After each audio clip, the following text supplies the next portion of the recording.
Hey guys, welcome to today's video. Today we're actually going to cover a question submitted by one of our viewers. Let me read it verbatim. So, the question says, "Hello Dr. Guerrero, can you make a video on the shortening of the Achilles tendon and the feelings of tearing?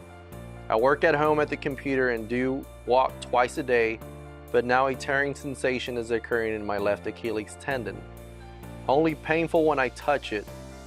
Is this due to shortening or not stretching? Getting out of bed in the morning is worse.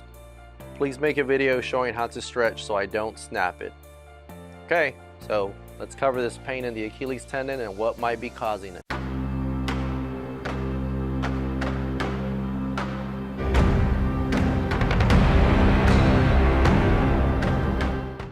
Okay, so to answer this question, first let me cover what the Achilles tendon actually does.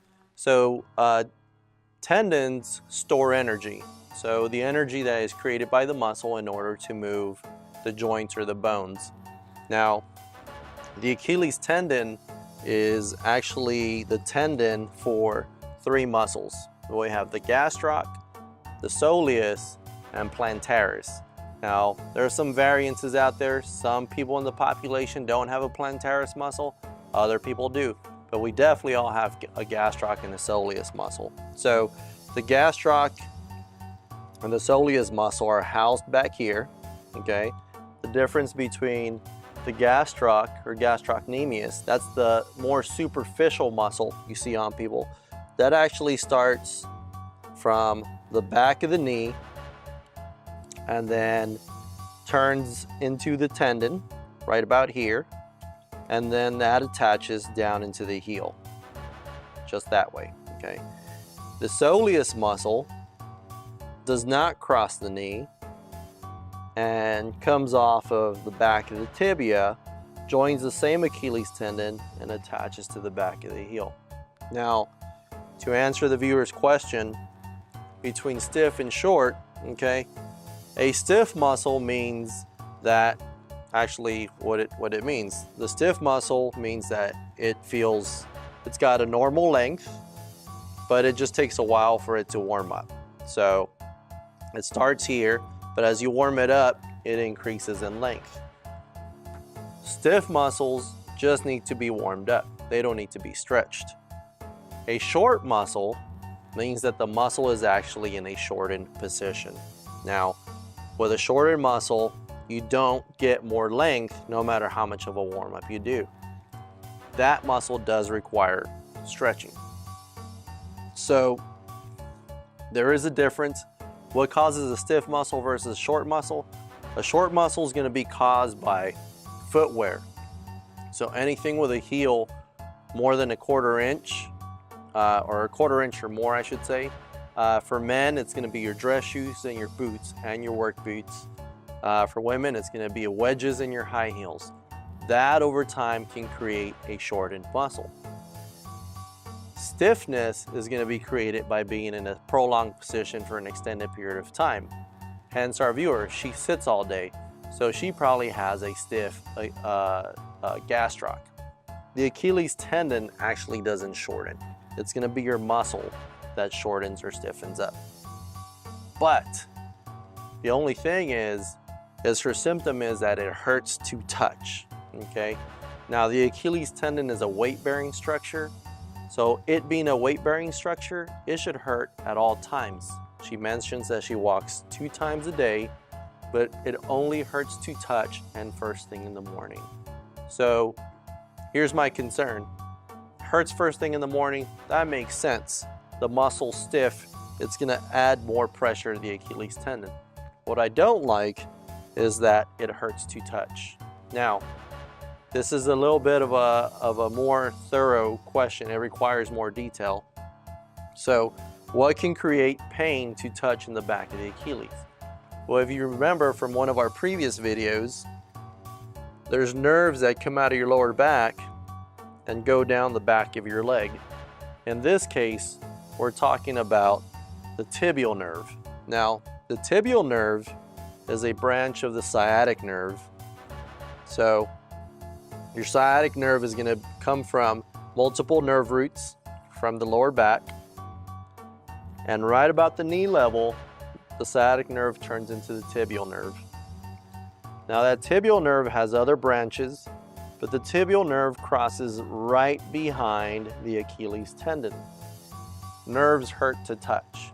So in this case, I'm thinking our viewer's probably having a little bit of nerve pain, especially if it hurts to touch. Let me show you how to address that nerve pain. So it is possible to have nerve pain without having any back pain. I just want to put that out there. So one of the things that can cause nerve pain is being in a position for an extended period of time, such as sitting. So with that being said, I know we mentioned that we have to warm up the muscle or lengthen the muscle, but you can't lengthen the muscle if the nerve is not gliding correctly.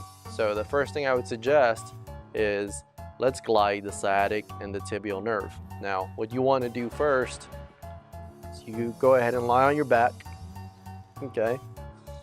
And you bring the leg up until the leg is in a perpendicular position to the bed or table that you're lying on.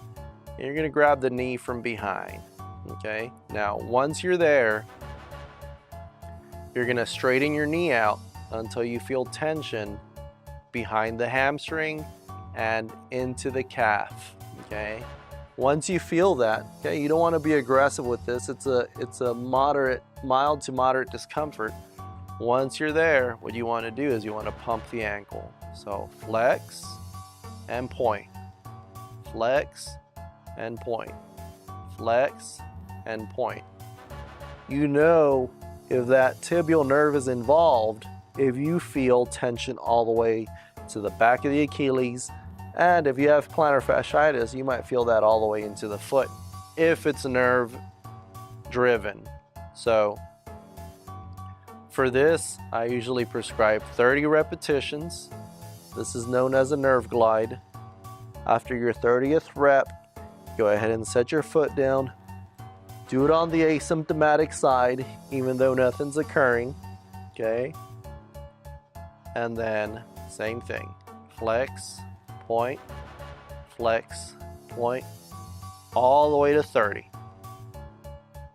Once you've done your nerve glides, then you can go ahead and stretch the calf or the Achilles tendon, even though the Achilles tendon isn't shortened, it's the actual muscle. And just for review, okay, the Achilles tendon can be stretched. If there were a wall here, I have this leg in front, this leg in back. This is the leg that's getting stretched out, okay? And we hold. We lean forward. Make sure your toe is slightly turned inward, okay? That way you don't stretch out the inside of the foot. You want to stretch the actual back of the leg. And you hold. And stretches need to be held anywhere from 90 seconds to 2 minutes, okay, to get a true muscle stretch. So it'll take a week to 2 for those symptoms to resolve. And what I would suggest for my viewer is if you sit for most of the time, you definitely want to take stand-up breaks, or I would even suggest a stand-up desk. That way you're not sitting down for extended periods of time. That's today's video. I'm Dr. G, Catalyst Physical Therapy. Thank you for watching. Thank you to all the subscribers out there. And thanks for the questions. They're awesome. Keep them coming. If you've missed any of our previous videos, don't forget to look on the right-hand corner and you can check them out. We'll see you next time.